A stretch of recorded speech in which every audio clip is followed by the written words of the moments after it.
전쟁의 신 화포. 현대전에서는 적이 탄을 날리면 실시간으로 탐지해 추적하고 반격을 가하는 대응적 대화력전이 펼쳐진다.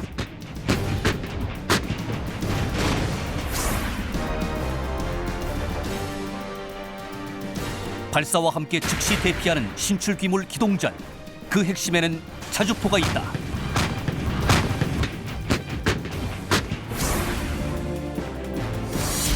독일과 미국 등 방산 선진국들은 기술 장벽을 높여 자주포 시장을 철저히 지키고 있다. 이에 우리나라는 제한된 예산으로 M114, KH-179 155mm 견인포를 대량 배치해 대응해왔지만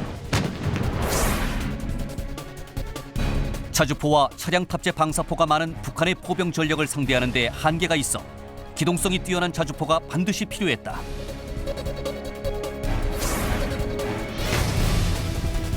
절체절명의 화력 열세 위기 속에서 한국 방위 산업이 내린 선택.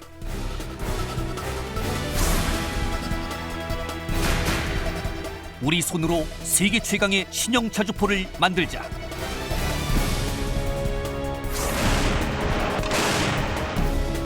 자주 국방을 넘어 화포 강국으로 우뚝 선 세계 무기 개발사의 기적 같은 이야기. 대한민국 자주포 개발사를 만나본다.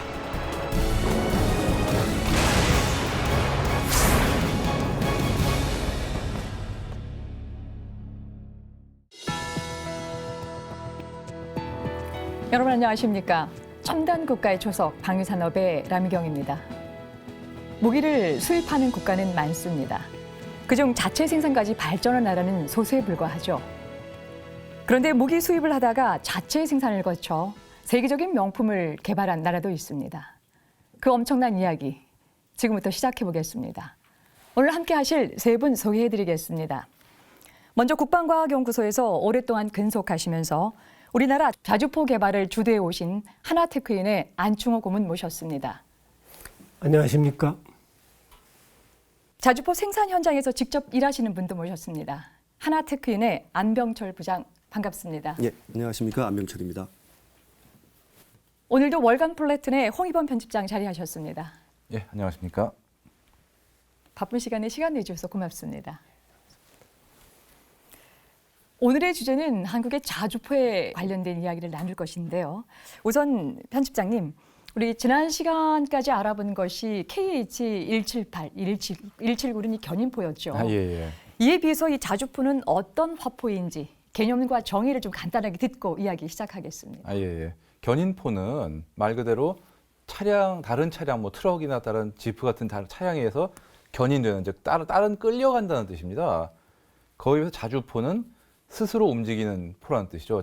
스스로 자자에 달릴 줄자에서요. 즉 견인포가 다른 거에 끌려간다면 자주포는 뭐 차체에 포를 얹어서 어떤 다른 수단의 도움을 받지 않고 자력으로 이동할 수 있게 만든 그런 포를 말합니다. 이게 가끔 보면은 이제 자주포가 대부분 궤도 차량이고 또 장갑이 있으니까 이게 전차하고 같은 거 아니냐 착각하시는 분들이 계시는데, 전차는 말 그대로 싸우기 위한 수단이고, 그러다 보니까 뭐 적의 방어선을 돌파할 일도 있고 또 경우에 따라서는 적의 전차와도 싸워야 됩니다. 그러다 보니까 장갑이 굉장히 두텁고, 그 다음에 사용되는 포도 아무래도 이 적 전차와 싸울 수 있는, 즉 잠과 관통력을 굉장히 중시한 그런 포를 설치하는 경우가 많죠. 반면에 자주포는 뭐 그런 어떤 목적이 없이 오로지 포를 움직이는 어떤 그런 거에 특화되어 있기 때문에 포 자체도 굉장히 큰 경우가 많고, 또 장갑도 진짜 안에 탄 승무원이나 포를 뭐 포탄 파편이나 총탄에서 보호하는 그 정도 수준만 갖추고 있는 경우가 많습니다. 예, 그러니까 자주포, 스스로 움직이는 어떤 포 개념으로 이제 정리를 해도 될 것 같은데요. 그렇다고 한다면 이 자주포 이전과 이후의 이 전쟁의 양상이 굉장히 좀 달라졌을 것 같거든요. 예. 실전에서 자주포는 이제 어떤 그 위력을 좀 발휘하고요. 우리가 지금 그 전선에 배치되어 있는데 어떤 역할을 하고 있는지도 설명을 좀 주시죠. 전쟁이 양상이 크게 변하면서 이제 자주포가 필요할 수밖에 없는 상황이 된 겁니다. 이제 2차 대전부터 시작해서 이제 전쟁이 기동전 양상이 됩니다. 즉 기계화 부대가 굉장히 빠른 속도로 이제 진격을 해야 되는 그런 전쟁 양상이 된 건데, 문제는 견인포는 이 기계화 부대의 진격 속도를 맞추기가 굉장히 힘듭니다. 그러다 보니까 이제 그 맞추기 위해서는 결국 자주포가 있어야지만 이제 그 기동전을 제대로 수행할 수가 있는 거고요. 또 이제 각국에서 이제 기술이 발달하면서 예를 우리가 포를 쐈다 그러면은 그 위치를 탐지해서 반격을 할 수 있는 어떤 시간이 점점 짧아집니다. 그러다 보니까 이제 견인포는 아무래도 옮긴 다음에 방열을 하고 또 방열 끝나고 철수하는데 시간이 오래 걸리다 보니까 그런 식으로 어떤 적의 반격을 받았을 때 살아남기가 힘들죠. 자주포 같은 경우는 이제 반격을 받아도 빨리 도망갈 수가 있고 또 대개의 경우에는 장갑이 어느 정도 돼 있기 때문에 최소한 뭐 파편 맞아서 사람들이 다 뭐 살상이 되고 그런 일은 없습니다. 우리나라 같은 경우에도 이제 점점 어떤 기계화 부대 중심의 기동전 추세로 가고 있는데 그러다 보니까 이제 견인포만으로는 도저히 어떤 기동전을 수행할 수가 없는 상황이고 북한의 포병 전력이 워낙 일단 물량이 많다 보니까 그 견인포만 가지고는 마찬가지로 생존을 담보받기가 힘듭니다. 그런 면에서 보면 자주포는 이제 어떤 앞으로 나아갈 전쟁의 방향에 필수적이고 또 살아남으려고 해도 필수적인 게 되겠죠. 아, 예, 그렇군요. 그렇다고 한다면 이제 세계적인 자주포는 처음 언제부터 등장을 했고요? 어떻게 이 변화돼서 발전돼 왔습니까? 지금 우리가 아는 어떤 형태의 자주포가 나온 거는 1차 세계대전 때입니다. 그때 영국에서 전차 차체에다가 그 야포를 얹어가지고 뭐 자주포라고 운용을 한 건데 그렇게 원시적으로 시작한 게 이제 2차 세계대전 때 가서 본격적으로 이제 실전에 대량으로 투입이 됩니다. 그렇지만 2차 세계대전 때까지만 해도 견인포를 그 전차나 장갑차 차체 위에 얹어놓은 수준 그 정도인 게 거의 대부분이었고 50년대까지만 해도 그런 포들이 주류를 이루다가 이제 포병 화력도 발전이 되고 또 이제 화생방전 개념이 점점 강화가 되니까 이제 그러면 이제 자주포도 전차처럼 이제 완전히 밀폐된 어떤 포탑이 있어야겠다. 그렇게 해가지고 완성이 된 게 어떤 미국의 자주포들, 특히 60년대 개발된 M109 자주포가 어떤 대표적인 그런 어떤 전후 세대 자주포의 어떤 대표라고 할 수 있습니다. 이런 자주포들이 60년대부터 나오기 시작해서 70년대, 80년대 이제 발전하다 보니까 이제 7, 80년대 사이에는 또 포병 기술 자체가 굉장히 발전을 해가지고 포신도 점점 길어지고 또 사거리 연장탄 개념도 나오고 무엇보다도 이제 전자기술이 발달을 하니까 옛날 같으면 이제 뭐 표적이 어디 있으면 이제 포를 어느 정도 각도로 맞춰서 해야 되고 그런 걸 계산을 다 손으로 했거든요. 근데 이제 이거를 컴퓨터로 할 수 있게 되니까 옛날보다 훨씬 정확하고 빠르게 어떤 방열을 할 수 있게 됩니다. 그러니까 방열이라는 건 이제 포를 쏠 준비를 하는 건데요. 그런 어떤 기술이 점점 집약이 되면서 이제 90년대에 어떤 결정판으로 나온 게 우리나라는 K9 그리고 독일은 PGH-2000 자주포입니다. 어떻게 보면은 이제 90년대에 어떤 정점에 도달해서 이제 그 정점에서 조금씩 다시 발달해가는 추세라고 할 수 있죠. 예. 1차 세계대전 때부터 시작해서 지금까지 계속 발전하는 양상을 지금 보이고 있는 거군요. 자, 그렇다고 한다면 안충호 고문님께 좀 여쭙겠는데요. 우리나라의 자주포 개발이 K-55부터 이제 본격적으로 시작이 됐는데요. 그 이전에도 우리 육군에서도 이 자주포를 운용을 했었을 것 같은데요. K-55 이전에 우리 군의 자주포 어떤 도입의 역사, 배경 이런 부분들 좀 설명을 해주시죠. 네. 우리나라는 이제 K-55가 배치되기 전에 우리 한국군이 자주포를 운영하고 있었습니다. 근데 이제 우리나라 포병들이 자주포를 운영하기 전에 사실은 미국에서 자주포 차체 위에 175mm를 올린 M107이라는 자주포가 있었고, 그 다음에 105mm를 주포로 올린 M108이라는 자주포가 있었고, 그 다음에 이제 155mm를 주포로 한 M109 자주포가 있었습니다. 그리고 이제 8인치를 올린 M110이라고 하는 자주포가 있었어요. 근데 우리 주한 미군이 175mm 자주포와 8인치 자주포를 보유하고 있었어요. 근데 이제 그 주한 미군이 1966년경에 우리 한국군한테 175mm 자주포하고 8인치 자주포를 인계시켜 주었습니다. 그래서 우리 군이 이제 보유를 하게 된 거죠. 그런데 이 175mm 자주포나 또 8인치 자주포는 K-55와 달리 무포탑 형태의 자주포였습니다. 그래서 승무원이 이렇게 보호되기도 어렵고 또 자주포 안에 탄약을 적재하기도 어려운 그런 자주포였습니다. 이 자주포들은 기동력을 가지고 있다는 것이 장점이었지만은 이 자주포들은 사격하는데 견인포와 다름이 없었습니다. 네, 말씀 잘 들었습니다. 여러분은 지금 첨단 국가의 초석 방위 산업을 시청하고 계십니다. 6.25 전쟁 이후 각국의 육군은 경쟁적으로 화력을 강화해갔다.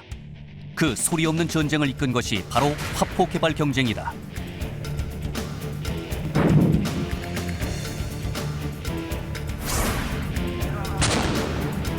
우리 육군은 포병 전력의 국산화에 노력을 기울여 1970년대 초부터 105mm와 155mm 견인포를 국내 생산했다.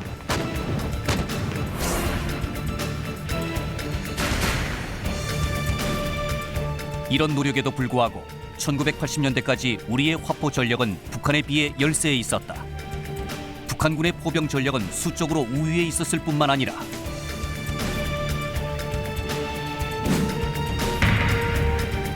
보유한 화포의 절반가량이 자주화 및 차량 탑재용이어서 기동성에서도 앞서는 포병 전력을 보유하고 있었다.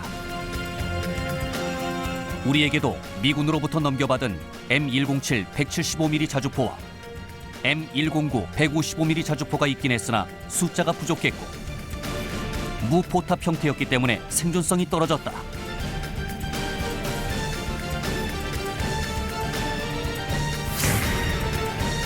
우리 국방 현실에 맞는 새로운 자주포 배치가 절실한 상황. 무엇보다 세계적인 흐름에 따라 155mm 자주포 생산이 요구됐다. 그 첫 대안으로 1985년 미국 M109A2 자주포를 개량하는 K55 155mm 자주포 개발이 시작된다.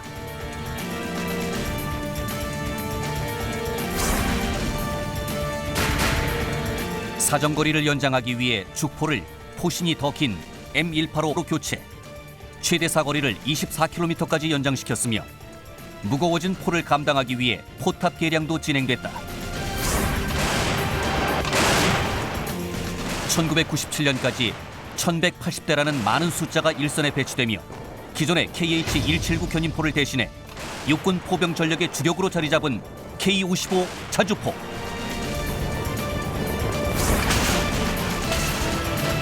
우리 군의 포병 전력 자주화를 이끌어가는 대한민국 국군의 주력 자주포로서 그 놀라운 진화는 계속되고 있다.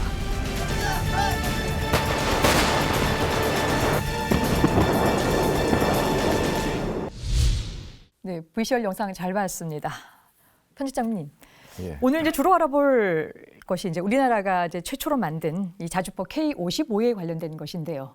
먼저 본격적인 토론 들어가기 전에 좀 간략하게 좀 설명을 좀 부탁드리겠습니다. 예. K55 자주포는 80년대 중반에 미국에서 기술을 도입해서 면허 생산한 자주포입니다. 그 원형이 되는 자주포는 미국의 M109A2라는 자주포인데요. 이 자주포는 원래 M109라는 자주포가 60년대 초반에 나왔는데 그 자주포를 개량을 해가지고 신뢰성도 높이고 특히 주포 포신을 더 긴 걸로 연장을 해서 사거리를 최대 24km까지 늘린 그런 버전입니다. 이 포가 미군에 실전 배치된 게 1979년이고요. 우리나라는 이제 몇 년 안 지나서 도입된 거니까 그 시대로는 상당히 신형 자주포를 우리가 도입을 한 셈이죠. 이 포는 지금 기준으로 보면 조금 미흡한 점도 있습니다. 조작 대부분이 특히 포탄 장전하는 관련해서 이게 사람이 하는 경우가 많습니다. 그래서 대부분 수동으로 작업을 하기 때문에 승무원 인원이 6명이어야 됩니다.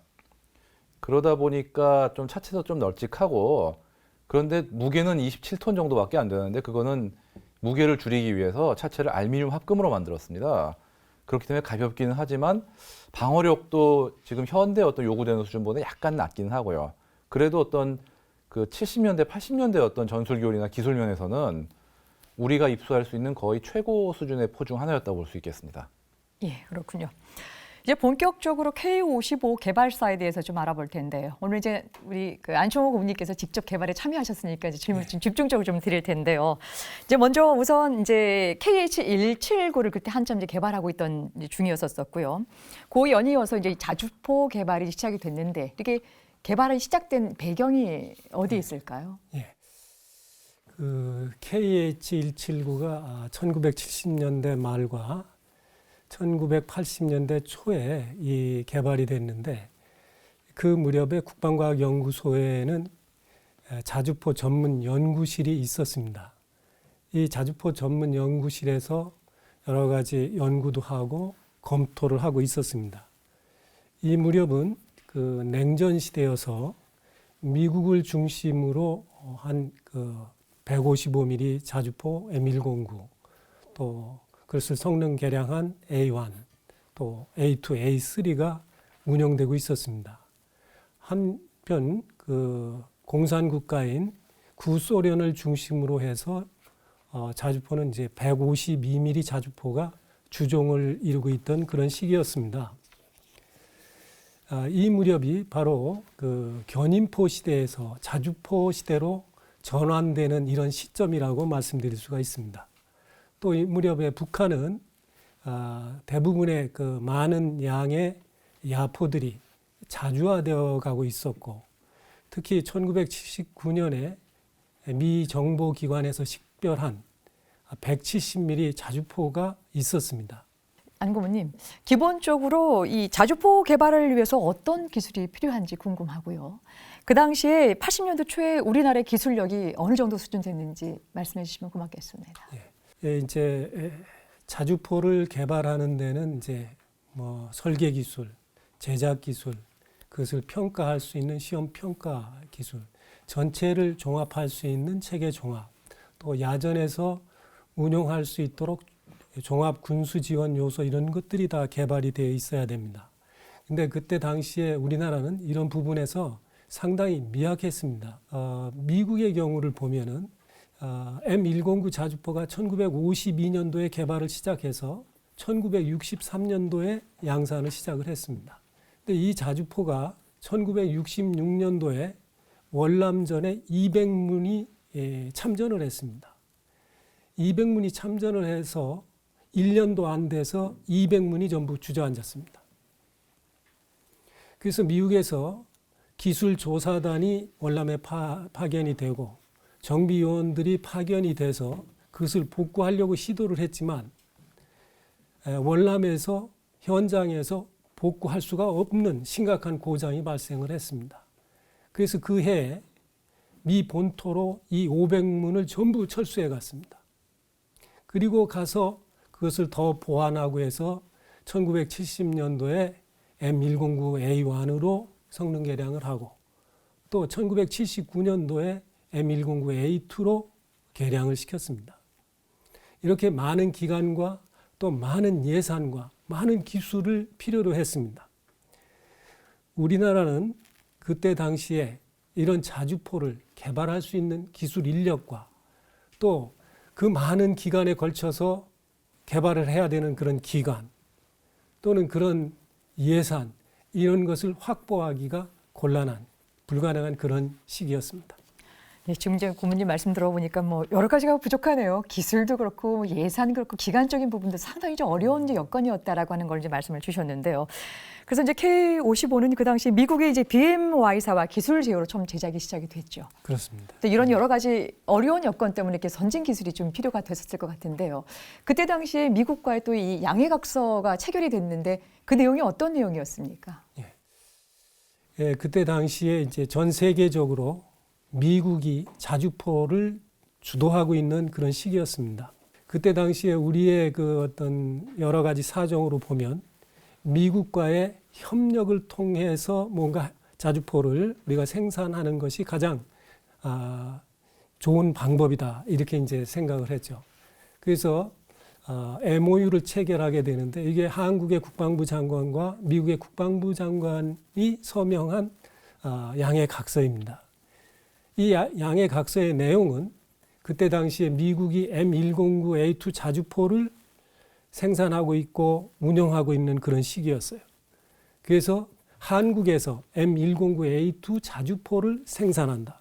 그런데 그 생산하는 방법은 미국에서 포탑을 생산을 해서 한국으로 보내고 한국에서는 차량과 사격 통제 장비와 또 포탑을 구동할 수 있는 유압 장치 이런 것들을 한국에서 미국 기술 자료에 의해서 생산을 해서 한국에서 조립한다.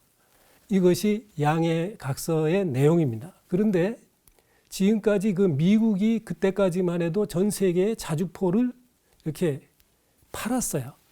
그런데 유일하게 한국에만 그 공동 생산이라고 하는 거를 허락해 줬습니다. 예. 당시 이제 직접 그 개발에 참여하시니까 좀 당시 상황을 좀 생생하게 좀 묘사를 좀 해주시는데요. 그렇다고 한다면 이 양해각서가 체결되고 나서 제일 먼저 한 일은 어떤 일일까요? 미국에서 이 M109A2 자주포에 대한 기술 자료가 포탑과 포를 제외한 거는 전부 우리 한국에 들어왔습니다. 그리고 한화테크인에서는 이 들어온 도면을 가지고 1:1의 목합을 제작을 했어요. 그래서 그 제작해서 목합을 제일 먼저 국방부에 전시를 했어요.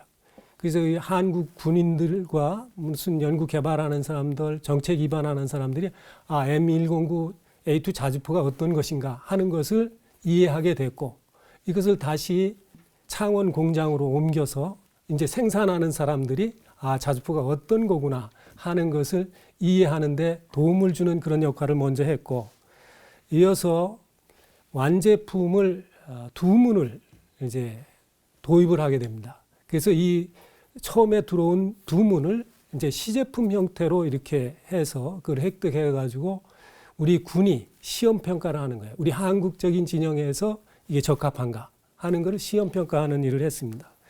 그리고 이제 생산 공장에 있었던 그 생산 기술 요원들이 미국에 파견이 되어서 기술 연수를 받기 시작했습니다. 예. 결국 이제 실질적으로 이제 포와 포탄을 제외한 나머지 제반 상황을 이제 다 준비하고 만들어가는 과정이 쉽지는 좀 않았을 것 같은데요. 당시 이제 안고분님께서는 이제 ADD에서 그 K55 생산의 기술 지원을 담당했었었는데 주로 어떤 역할을 진행을 하셨나요? 예.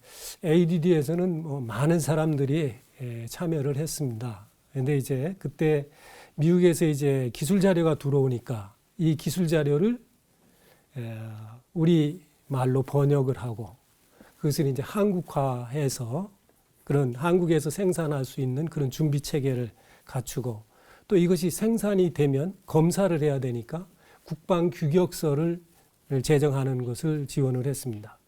그리고 이제 군에서 이 장비가 군에서 운용을 하게 되면 운용할 수 있는 야전 교범이라든가 또는 기술 교범 이런 것들을 이제 만들어서 군과 검토해서 운용이 가능하도록 지원을 하고, 그 다음에 이때 당시에 이제 많은 구성품과 부품들을 국산으로 생산할 수 있도록 지원하는 역할들을 ADD 연구원들이 했습니다.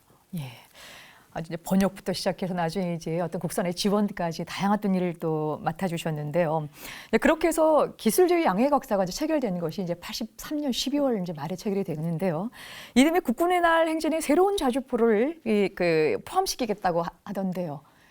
시기적으로 보면 한 뭐 몇 개월밖에 안 남았기 때문에 실질적으로 6분의 이 초도 조립을 하는데 어려움이 많을 것 같았는데. 네. 그 당시 얘기를 좀 해주시죠. 네, 이제 우리 그 조립을 하고 이러는 거는 미국에서 이제 주요 구성품이 다 들어오고 우리 기술진들이 그걸 조립을 하고 이런 것들은 이제 미국에서 연수를 받고 왔기 때문에 그걸 이제 우리가 할 수 있었습니다. 그런데 그때 이제 이런 일들을 처음 하는 일이기 때문에 상당히 어려움이 많았습니다. 그리고 이제 이런 모든 자료들이 영어로 돼 있고 이러다 보니까 그 용어가 이게 뭔지 이런 것들이 이제 이해가 안 되고 막 이런데 어려움이 있었어요. 근데 다행히도 미국에서 한국에 주재원이 파견 나와 있었어요. 그래서 이제 그 사람을 찾아가서 물어보고 또 배우고 이러면서 이제 일을 했습니다. 조립을 하고 이제 나면은 마지막으로 하는 거가 이제 그 앞에 조준 감사판이라는 것이 있어요. 그럼 조준 감사판에다가 이렇게 포의 포강 축을 맞추고 그 다음에 화포를 운영하는 방향 포경이라고 하는 것을 통해서 그 조준선이 포강축하고 이렇게 일치돼 있어야 됩니다. 근데 이렇게 일치되도록 조립을 하고 그러고는 이 자주포를 성능 시험장으로 가지고 가서 다시 이제 기동을 이렇게 해요. 그 기동을 하게 되면 이제 충격도 받고 이렇게 되기 때문에 이게 이제 조준선이 벗어나 있지 않아야 되는데 처음 하다 보면 그게 좀 잘 안 될 수 있거든요. 그래서 이걸 가지고 들어와서 이제 다시 조준 감사를 하게 되는 거죠. 조준 감사를 하게 되면 또 이게 좀 벗어났을 수도 있고 그럼 그걸 다시 조립하고 이래서 이런 것들을 반복해 가면서 또 시행착오를 계속해 가면서 야전에서 운영이 가능하도록 그런 것들을 해 나가는 일들이 어려웠습니다. 초도 생산이라고 해서 이제 부품 조립이라고 해서 좀 간단할 거라고 생각을 했는데 또 상대적으로 전문적인 영어 용어 이런 부분 때문에 또 상당히 애를 먹은 것 같은데요. 이 K55의 이 초도 생산은 이런 식으로 해서 부품 조립으로 생산이 됐습니다. 근데 이후에 이런 제작 방식에 좀 변화가 있었습니까? 예, 처음에는 이제 우리가 기술이 없고 국산화할 수 있는 그런 준비가 안 돼 있었기 때문에 우리가 거의 그 주요 구성품들을 가지고 왔는데 다음부터는 우리가 이제 그 도면도 이해를 하고 또 우리가 생산할 수 있는 그런 업체들을 찾고 이렇게 해서 부품 국산화가 시작이 됐습니다. 그래서 짧은 기간 안에 많은 부분들이 국산화가 됐어요. 그리고 이렇게 국산화된 협력 관계를 맺어가는 주 조립업체인 하나테크인과 협력업체 사이에 이게 곤고한 이런 것들이 있었습니다. 그래서 조립을 해서 군이 원하는 시기에 납품을 하는데 한 번도 그 납품 시기를 어긴 적이 없었습니다. 근데 이제 지금 한 가지 갑자기 궁금한 생각이 좀 든 것은요. 이제 이 부품 조립으로 시작했던 K55가 결국 이제 국산에 성공을 하고 이제 지속해서 이제 나가고 있지 않았습니까?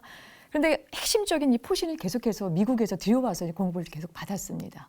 근데 그 당시에 KH179를 우리가 자체적으로 국산을 계속적으로 이렇게 개발 생산하고 있었기 때문에 오히려 이 포신 만드는 거는 그렇게 어렵지 않았을 것 같은데 왜 계속해서 K55의 부품들 미국에서 좀 받아들였습니까? 예. 그때 당시에 이제 지금의 현대위아가 KH179 포신을 생산하고 있었기 때문에 K55의 포와 거의 유사한 그런 성능을 발휘할 수 있는 그런 포를 생산하고 있었습니다. 네. 그 현대위아가 K55용 포도 국산화를 할 수 있도록 해달라, 허용해달라고 하는 것을 국방부에 요청을 했습니다. 그래서 국방부가 그걸 검토를 했겠죠. 그리고 미국과도 이제 협의를 했을 겁니다. 근데 허락이 되지 않았습니다. 그 이유는 이제 그 미국에 포를 생산하는 그 창이 있습니다. 그 창 이름이 이제 워러빌리티 아스날이라고 하는 그런 창인데 이 창이 뉴욕주 알바니에 있어요. 근데 뉴욕주 출신의 스트란톤 의원이라고 하는 그분이 그 지역의 주민들의 민원을 받아들여서 미국에서 생산된 이런 기술들, 포라든가 이런 기술들은 해외 협력이라든가 이런 것을 제한해야 된다라고 하는 그 요구를 이 국회의원이 하원 의원이었죠. 이 하원 의원이 받아들여서 그걸 법안으로 만들었습니다. 그래서 이 법안이 어떤 양해각서보다 이 상위법이니까 미국의 국방부에서도 그 법안을 따를 수밖에 없었다라고 저는 생각을 합니다. 예, 또 그런 이유에서 우리가 구체적으로 계속적으로 이게 국산화를 할 수 있음에도 불구하고 계속적으로 공급을 받게 되는 거군요. 예, 여러분께서는 지금 첨단 국가의 초석 방위산업을 시청하고 계십니다. 우리나라는 2004년부터 신형 K9 썬더를 야전에 배치하면서 명실공히 세계 최정상급의 자주포를 보유한 나라가 됐다.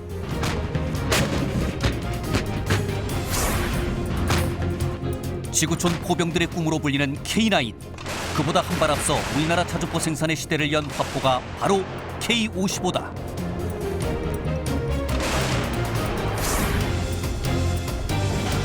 (405마력) 디젤 엔진 사용, 최고속도 시속 56km, 39 구경장 M185 155mm 곡사포 한문, K6 12.7mm 중기관총 한정 무장, 사정거리는 18km에서 24km.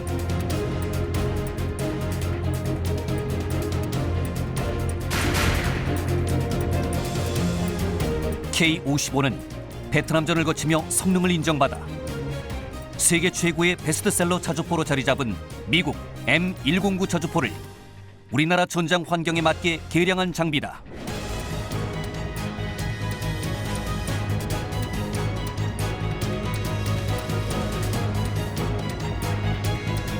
K55 자주포는 지금도 진화 중이다. 약실을 개량해 최대 사정거리가 30km로 연장되며 자동 포신 고정장치, 자동 장전장치 등을 설치해 초탄 발사 속도와 지속 사격 능력을 향상시킬 예정이다.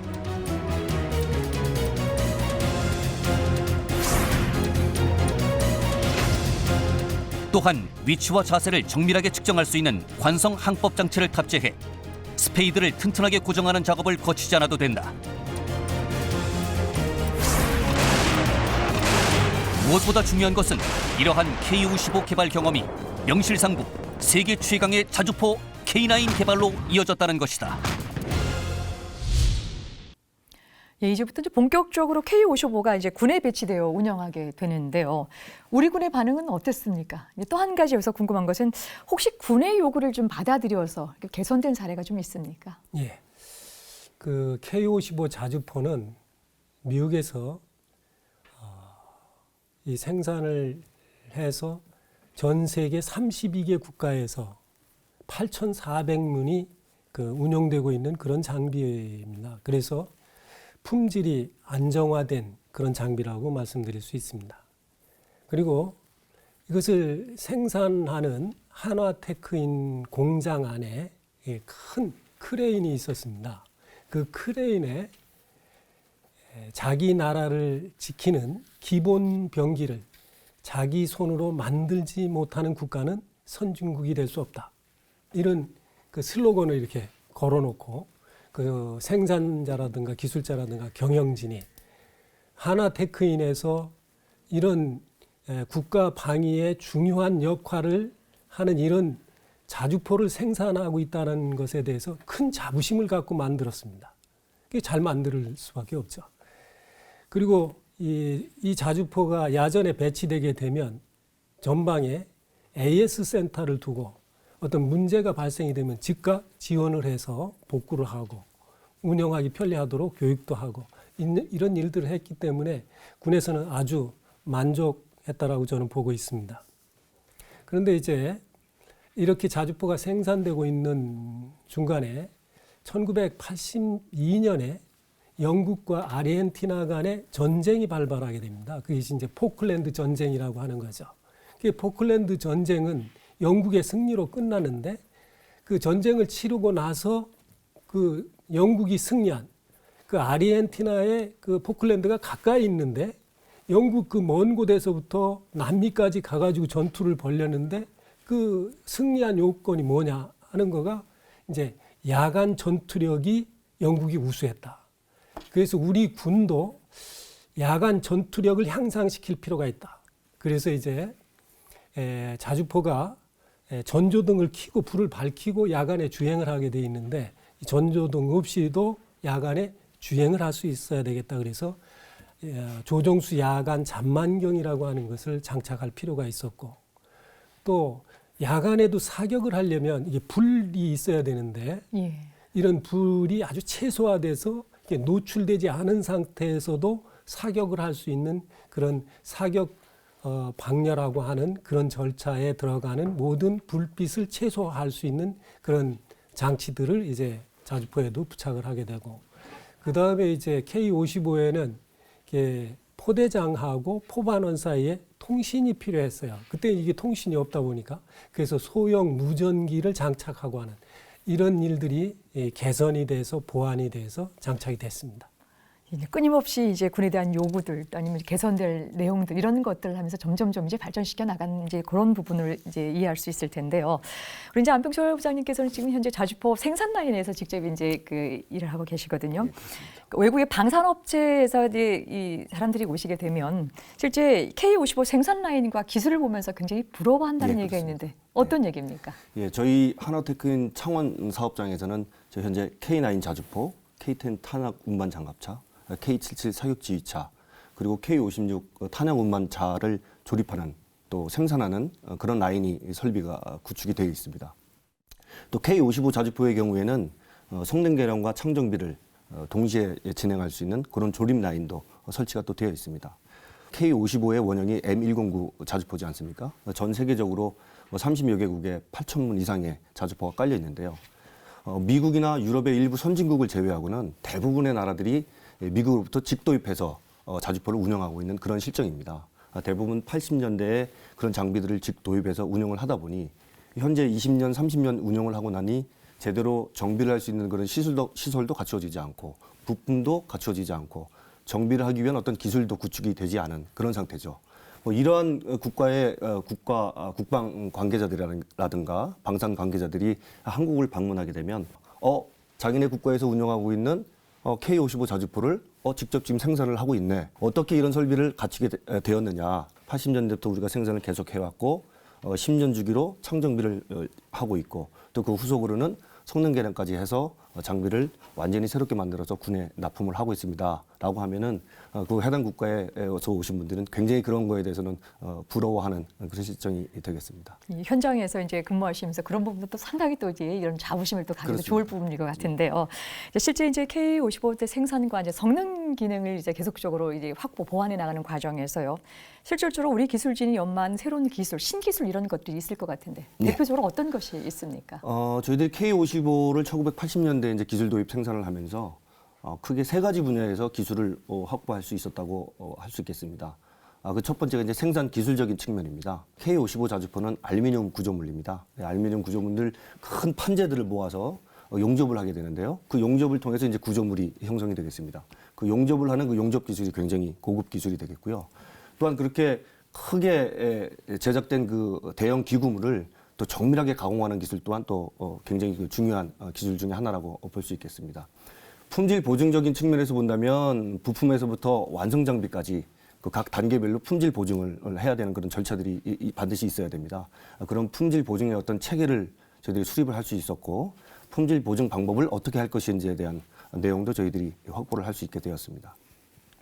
설계적인 측면에서 본다면 대부분의 기술 자료를 미국으로부터 저희들이 도입을 했습니다. 그런 번역도 하는 과정을 거치면서 저희들이 부족했던 기술들을 그 도면화를 한국화를 하면서 확보를 좀 할 수 있었고요. 또 단계별로 국산화를 추진하면서 방산 부품 또는 방산 제품을 이렇게 설계를 해야 되는구나 하는 그 기술들도 저희들이 확보를 할 수 있었습니다. 지금 말씀 이제 듣다 보니까 이제 기술부터 품질, 설계 이렇게 아주 세세한 기술들을 많이 이제 신기술을 이제 획득을 했는데요. 이제 첫 작품인 K-55 이제 생산 경험이요. 바로 여기서 끝나는 것이 아니라 또 새로운 장비로 이제 연계돼서 이제 개발하게 되는데 어떤 그렇습니다. 것들이 있습니까? 저희들이 이제 80년대 그 중반 이후에 이제 기술 도입으로 K-55 자주포를 기술 도입 생산을 하게 되면서 그 후속으로는 C66, C77이라고 하는 이제 공병 장비들을 또 기술 도입 생산을 하게 되었습니다. 또 그 후속으로는 또 해병대에서 사용하는 KAV 상륙 돌격 장갑차도 저희들이 기술 도입 생산을 하게 되었는데요. 이런 기술 도입 생산 장비들을 저희들이 계속 해 나가면서 축적된 기술들을 저희들이 이제 그걸 바탕으로 해서 다른 연구 개발을 추진을 하게 되었죠. 그 대표적인 것이 이제 국방과학연구소에서 주도해서 연구 개발에 착수한 K9 자주포가 되겠습니다. 저희들이 K-55의 생산 경험과 다른 그 기술 도입 생산 장비에 축적된 기술을 바탕으로 저희들이 과감하게 K9 자주포 개발에 참여를 할 수가 있었고요. K9 자주포를 또 같이 개발을 하면서 획득한 그런 또 신기술을 바탕으로 해서 그 후속으로는 K10 탄약 운반 장갑차라든지 K-55 자주포의 성능 개량 모델인 K-55A1 그리고 마지막으로는 K-56 탄약 운반 장갑차 등의 그 일련의 자주포 그리고 또 탄약 운반 장갑차에 대한 연구 개발을 저희들이 참여를 할 수 있게 되었습니다. 예, 또 상당 부분 많은 새로운 또 장비들이 또 나타나게 되는데요. 현재 이제 하나테크인이 이제 창원 공장에 있는데요. 지금 이제 창원 공장에서 K-55와 관련된 일들 어떤 것들이 진행되고 있나요? 예, 1980년대부터 시작을 해서 1996년에 생산이 이제 종료가 되었습니다. 그러나 아시겠지만 장비는 계속 지속적으로 야전에서 이제 운영을 하고 있죠. 근데 통상적으로 무기 체계는 10년에서 15년 주기로 해서 창정비라는 것을 하게 됩니다. 이 창정비는 결국은 장비를 20년, 30년이 아니라 40년, 50년까지 지속적으로 운영하기 위해서 하는 일련의 그 정비 절차인데요. 창정비라는 것은 뭐 이렇게 좀 이해를 하시면 좀 편하실 것 같습니다. 장비를 일정 기간 동안 사용을 하거나 또는 고장이 많은 장비를 이렇게 선별을 해서 전방에서 후방에 있는 그 창정비 시설로 후송을 보내게 됩니다. 그러면 창정비 시설에서는 그 고장난 장비를 받아서 완전히 분해를 하고요. 부품에서 완성 장비까지 전부 복구, 재생하는 그래서 완전히 신규 생산하는 장비에 준하는 그런 장비로 다시 그 재탄생시키는 과정의 그 정비 작업이라고 보시면 되겠습니다. K55 자주포의 경우에는 2000년대 초반부터 이런 창정비 작업을 실시를 하였고요.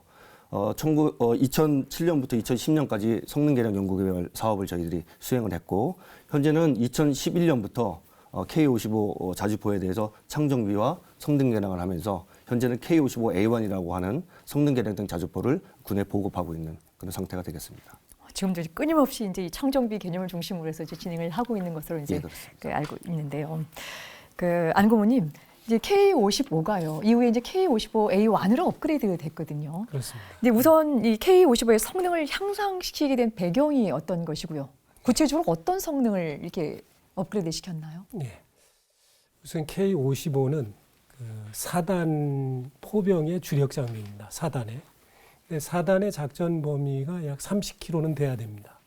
근데 K55는 그 사거리가 좀 부족했어요. 그래서 이것을 4단 포병이 작전할 수 있도록 사거리를 좀 증대하는, 연장하는 그런 거가 필요했고요. 발사 속도라고 하는 것이 있는데, 이게 지금 K55는 유합식으로 해서 탄을 이렇게 장전하는 절차가 굉장히 복잡하기 때문에 이게 시간이 많이 걸려요. 예. 근데 이게 우리가 신속하게 대응할 필요가 있는데 시간이 많이 걸리고 구조적으로, 그래서 그런 것들을 신속하게 개선할 수 있는 장전 장치 이런 부분을 개선할 필요가 있었습니다. 그리고 이제 K9에서 개발했던 그런 어떤 기술들을 이제 K55에다가 더 적용을 해서, 그게 이제 대표적으로 자동 사격 통제 장치라든가 이런 것들, 또 위치 확인 장치 이런 걸 해서 이제 반응성을 좀 개선할 필요가 있었어요. 그래서 이제 K55가 사격 명령을 받아서 초탄을 발사하는데 옛날에 미국에 의하면은 그 11분 걸렸어요. 근데 이거를 1분 내외로 이렇게 반응성을 향상시킬 필요가 있었고, 또 이렇게 자동 사격 통제 장비를 장착을 하게 되면 이제 슈덴스쿠 전술 운영이 가능하도록 이렇게 보완이 된 게 이제 K55A1이라고 말씀드릴 수 있습니다. 계속 끊임없이 이제 성능을 향상시키게 된 것들, 또 그런 배경적인 어떤 요구들을 다 합해서 이제 이렇게 만들어졌을 텐데요. 근데 여기서 또 한 가지 또 궁금한 게요. 그 당시 이제 KH-179가 생산할 때요, 미국이 지속적으로 이제 이 지적 소유권 문제 때문에 문제 제기를 좀 해 왔었던 적이 있었습니다. 이 K55 성능 개량하는 과정에서 미국 측의 간섭이나 문제 제기 이런 것들은 없었습니까? 예. K55의 그 양해각서는 K55를 한국에서 생산하는 것에 대한 양해각서입니다. 근데 우리가 K55를 생산을 해서, 공동 생산을 해서 야전에서 한 10년 이상으로 운영을 하게 되면 이게 창정비를 하기 위해서 들어오게 돼 있습니다. 이 창정비가 들어왔을 때 이제 포 같으면은 우리가 포를 30km를 사격할 수 있으려면은 압력도 커지고 주태 충격하는 충격도 커져요. 그런 부분에 해당되는 것만 우리가 창정비를 하면서 보완을 한 거야. 포라든가 이런 것들은 우리가 10년이 지났어도 우리가 사격을 많이 하지 않기 때문에 새 포신이나 마찬가지예요. 거기에다가 우리가 사거리를 더 연장시키기 위해서 필요한 그런 부분들만 보강을 했어요. 그리고 우리가 이제 포를 운용하는데 전투 효율성을 높여야 되니까 뭐 자동 사격 통제 장치를 이렇게 만들어서 부착하고, 그러니까 이제 포는 미국에서 가져온 포 그대로인데 좀 우리가 편리하도록 개선을 했고, 포탑은 그대로 있는데, 구조물은 그대로 있는데 거기에다가 여러 가지 자동 사격 통제 장비에 이런 컴퓨터라든가 이런 걸 부착하게 되고, 그리고 이제 우리가 필요한 부분들을 개선했기 때문에 이게 이제 포를 K55A1이라고 하는 것을 우리가 새로 생산을 했다고 하면은 미국이 문제 제기할 수도 있어요. 근데 우리는 새로 생산한 게 아니라 이건 정비해서 만드는 거다. 이게 이제 우리가 그 사실이거든요. 그래서 미국도 어떠한 그 이의를 제기하거나 이런 적이 없습니다. 이것뿐만 아니라 미국에서 도입해간 국가들, 영국이라든가 독일이라든가 이태리라든가 이스라엘이라든가 이런 나라들은 자기네들이 사가지고 가서 자기네들이 필요한 것들을 개량을 했습니다. 그러니까 우리도 우리가 필요한 것을 개량했기 때문에 문제가 없을 거라고 생각을 합니다. 실질적으로 미국에서 문제 제기를 할 수 없을 만큼 뭐 여지가 전혀 없이 우리 이제 보완을 해 나가는 걸로 이제 볼 수 있을 텐데요. 예, 여러분께서는 지금 첨단 국가의 초석 방위 산업을 시청하고 계십니다.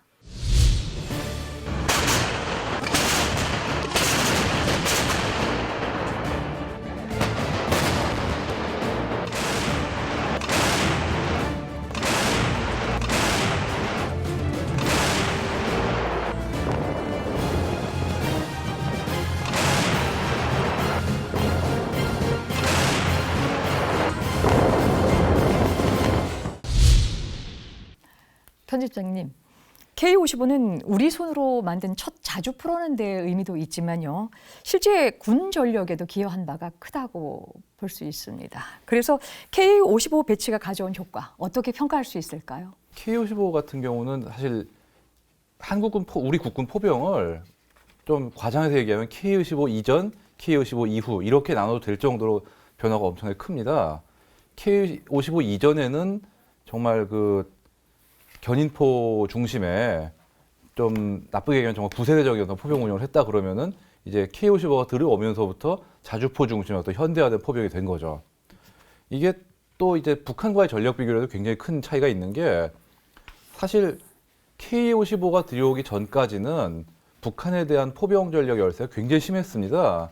포 숫자도 숫자지만 그 당시에 북한은 벌써 70년대부터 자주포를 굉장히 열심히 도입을 했습니다. 그래서 80년대에 이르면 벌써 보유 화포의 대부분이 자주포다. 그런 얘기가 돌 정도로 뭐 자주포를 많이 보유했고, 그러다 보니까 이제 그 시점에서 만약에 전쟁이 났다 그러면은 우리 포병이 북한 포병한테 아무리 우리가 훈련이 잘 됐다고 쳐도 물량 하나만으로도 압도가 될 그런 상황이었거든요.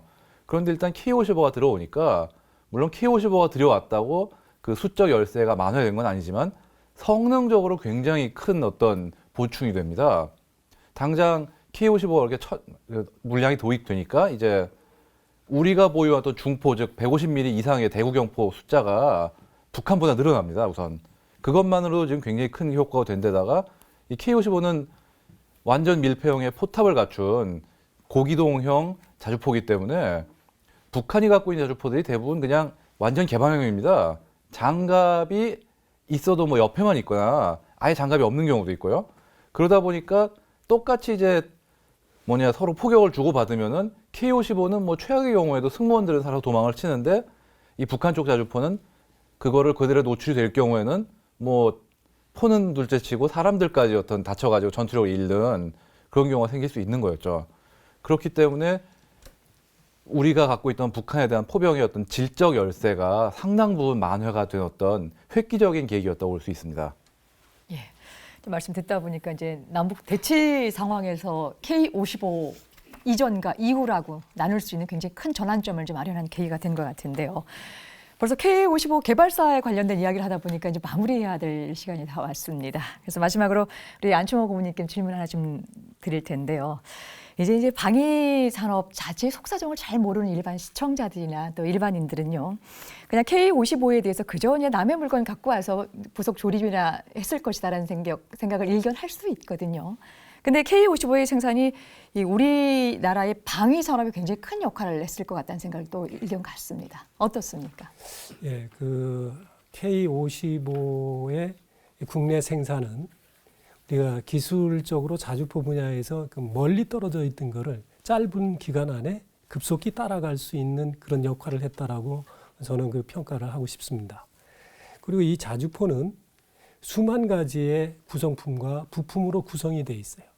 이것을 생산하고 이것을 평가하고 이걸 야전에 배치시키고 운용할 수 있게 하는 이런 전반적인 체계를 구축하는 데 크게 기여를 했습니다. 그리고 이제 이 수많은 이 부품들을 이제 생산을 해서 조립을 하는데 하나테크인의 1차 협력 업체 수가 100여 개 업체가 넘습니다. 그리고 이제 2차, 3차까지 가면 1000개 업체 정도에 도달이 됩니다. 이게 이런 자주포를 국내 생산함으로 인해서 이런 자주포를 생산할 수 있는 인프라를 구축한 거죠. 이런 인프라가 구축돼 있었기 때문에 또 우리가 고용 창출도 하고 기술적으로도 많은 그 성장을 가져왔고 또 이러한 인프라를 토대로 해서 우리가 새로운 자주포인 K9을 개발할 수 있는 아주 중요한 그런 기여를 K55가 했다라고 평가할 수 있습니다. 예. K55에 대한 평가도 굉장히 중요하지만 또 K9의 기본적인 인프라 구축에 있어서 가장 그 핵심적인 역할을 했다라고 하는 걸로 말씀 정리해 보겠습니다. 오늘 세 분 말씀 정말 감사합니다. 어렵사리 부품을 들여와서 조립하며 자주포를 만들기 시작한 대한민국. 하지만 우리 방위산업은 여기에 만족하지 않았습니다. 세계가 놀란 대한민국의 자주포의 대반격. 다음 이 시간에 이어가겠습니다. 끝까지 함께해 주셔서 고맙습니다.